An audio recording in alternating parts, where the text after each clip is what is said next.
Comme Sarah dans les Saintes Écritures appelle son mari Abraham « mon Seigneur », il en est de même pour la femme adja traditionnelle.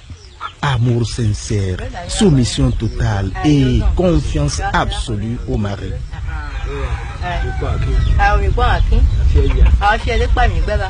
Du retour du marché, elle doit avant toute chose aller faire les points de ses recettes de la journée à son époux, son Seigneur.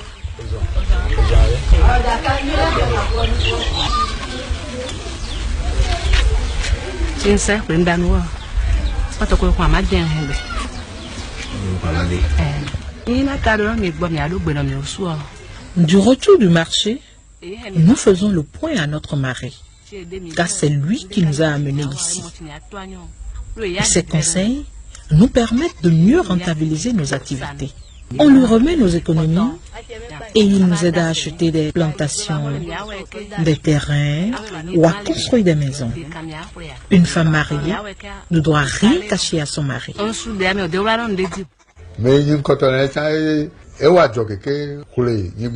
Ma première femme a déjà construit une maison avec les économies réalisées grâce à son commerce de poulet.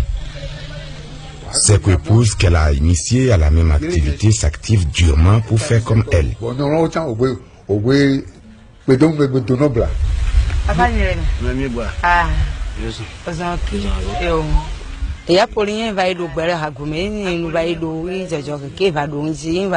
Je viens juste de retirer ma tontine de 400 000 francs chez Apollinaire.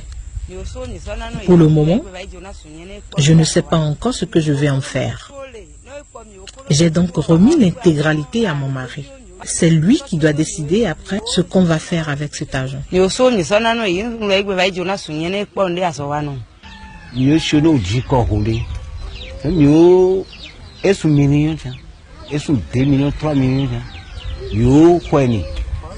nos femmes gagnent de l'argent, même jusqu'à 3 millions de francs, c'est le mari qui garde cet argent en attendant de décider de ce qu'il faut faire. Cet argent, je peux le dépenser si je veux. Je peux rembourser plus tard ou ne pas rembourser si je veux. Je peux même l'utiliser pour doter une nouvelle femme. Il n'y aura aucun problème.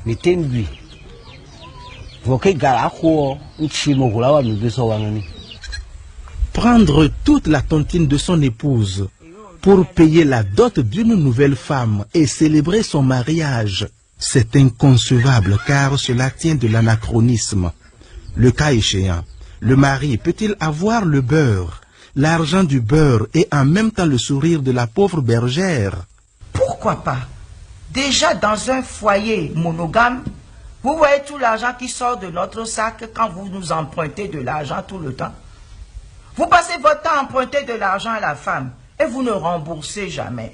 C'est la nature de la femme de veiller sur son homme aussi. La femme sait qu'elle doit s'occuper de son mari et de ses enfants. Quand nous devons sortir avec nos maris, nous voulons qu'ils soient bien habillés. Donc les femmes sont capables d'aller acheter le tissu et lui dire « tu portes ça ». Elle peut tout coudre et dire « chérie, c'est ça que tu portes aujourd'hui ». Et ça fait toujours plaisir. Donc forcément, lorsque nous travaillons bien, que nous avons de l'argent, à qui nous donnons? C'est à notre mari, à nos maris que nous donnons l'argent. C'est le rêve de toute femme qui a les moyens. Il y a des polygames heureux, mais ça dépend du polygame. C'est le polygame qui arrange sa maison.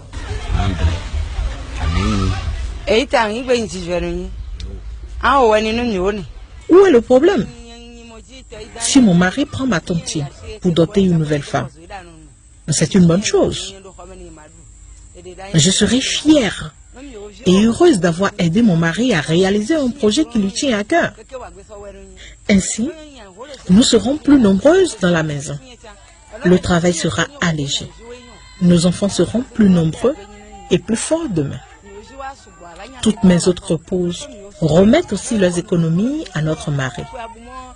Il n'y a aucune inquiétude à cela.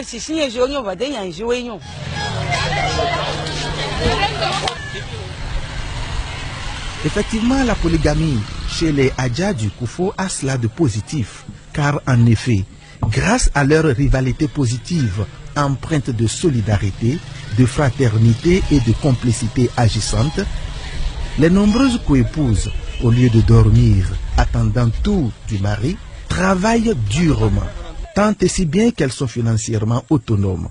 Et tout ceci profite naturellement à l'heureux mari commun qui pourtant reste et demeure le seul commandant à bord de son paquebot conjugal.